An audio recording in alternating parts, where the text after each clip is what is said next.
We got 3 films in the Village of the Damned franchise, so let's rank them.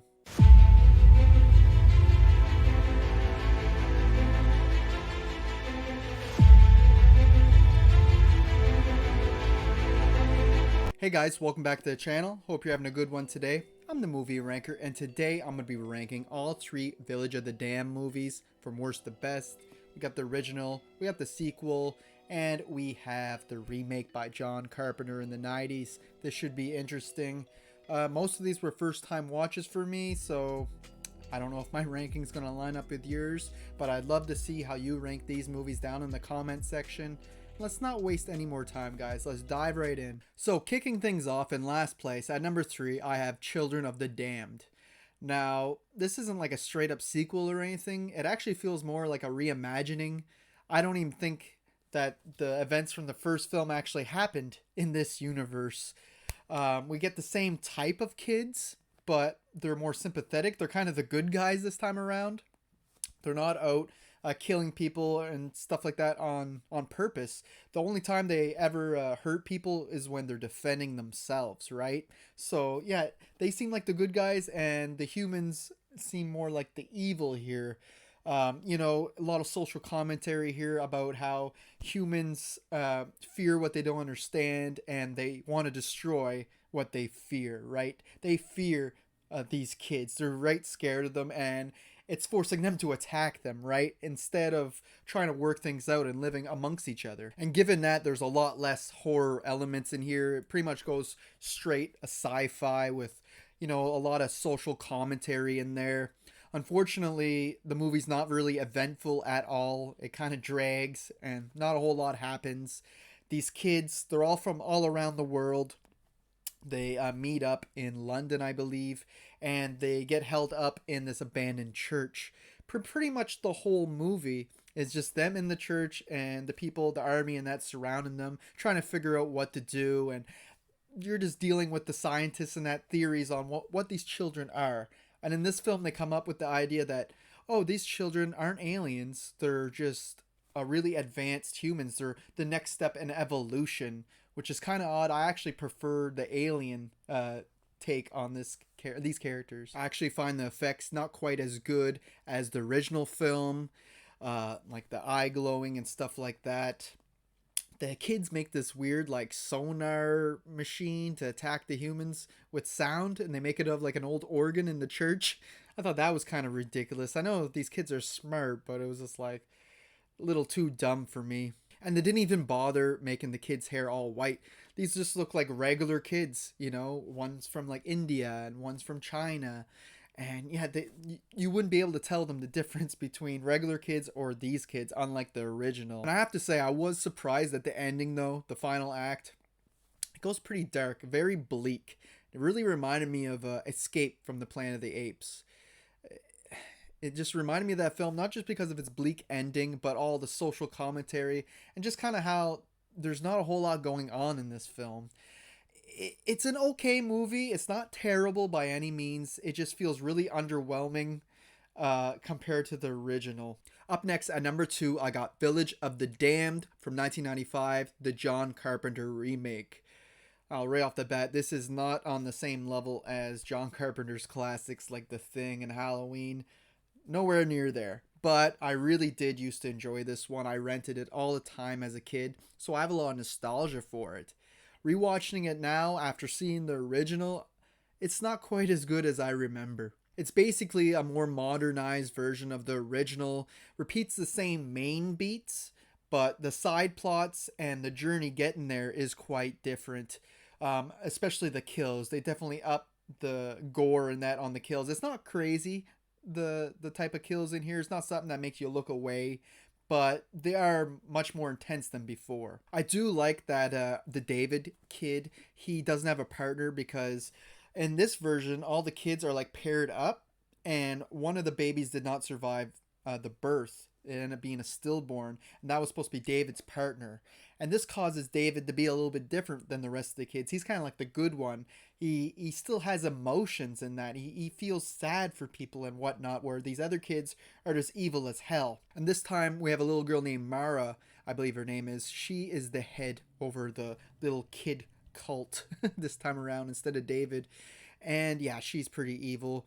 Her father is the doctor in the town, and he's played by Superman himself, Christopher Reeves. Pretty cool seeing him in here. And of course, his character being the doctor, he's the one who helped all these women give birth. And I like how this movie focuses a little bit more on the motherhood side of things. Especially that one mother who lost her kid. She's really sad, drinking at the cemetery and stuff. Like, it deals a little bit more with what the mothers are dealing with. Where the original, it was more the whole town and how they were going to deal with it. And I like that they switched things up enough that this doesn't feel like a copy and paste remake. Even though, like I said, it does copy a lot of the same beats. But somehow the kids in this movie come off more goofy than they do creepy. The original definitely takes the cake for the creepiest kids. This one, like I said, it's their hair pieces. It's in color this time, so you really notice the dumb wigs and stuff. The glowing eyes looks like something from a Goosebumps episode from the 90s. It looks cheap, and it does take away from the scare factor, if you will. But we do get a stellar cast with a lot of familiar faces. A lot of actors I grew up with. We got Christopher Reeves, like I mentioned, as the doctor. We got Kirstie Alley from Cheers, and she was on a bunch of stuff from the 90s at the time. She's like another doctor in here. We got Mark Hamill, Luke Skywalker himself, playing Reverend George.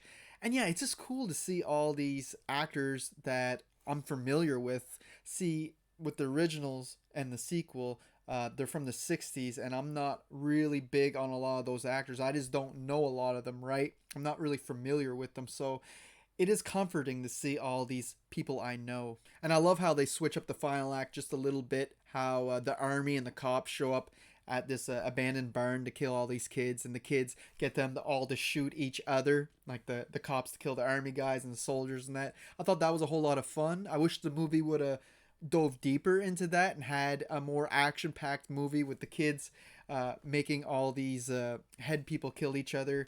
That was one thing I didn't mention with Children of the Damned. Is it was cool that they had one of the kids' aunts. They were like controlling her, and she was like their voice, and they also controlled a dog as their like a little bodyguard. I thought that was really cool.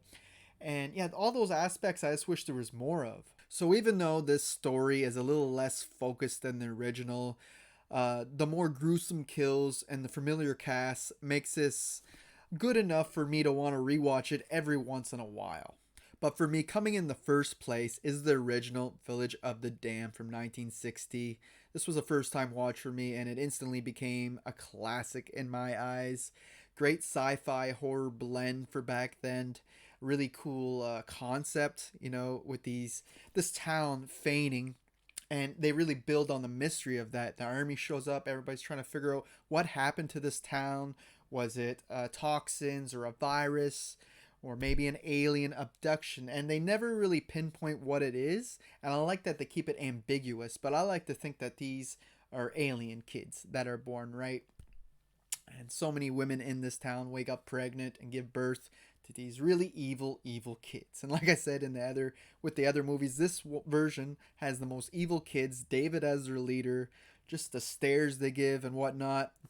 The movie's in black and white, so it hides like the stupid wigs and stuff a little bit better.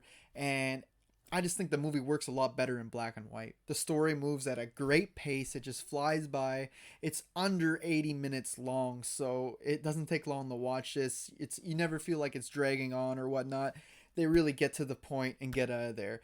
And I think that's why this works so well, because this almost feels like a short story or something out of like the Twilight Zone. So when you go to stretch it out to like an hour and 40 minutes or whatnot, it just seems too overstretched. But this seemed like the perfect runtime. And it's pretty horrifying watching these kids force people to take their lives, whether it be like shooting themselves in the head or driving their car into a wall or whatnot.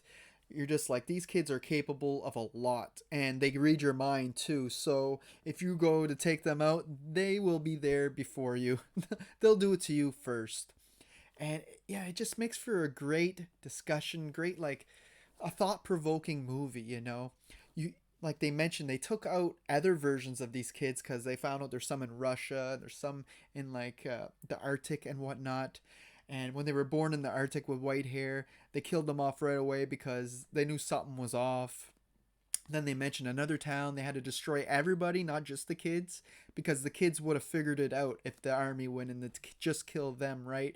And I think it's just such a clever story and really original. And like I said earlier, I'm not very familiar with 60s actors or actors from way back in the day, but everybody in here does a fantastic job, especially the main lead, George Sanders.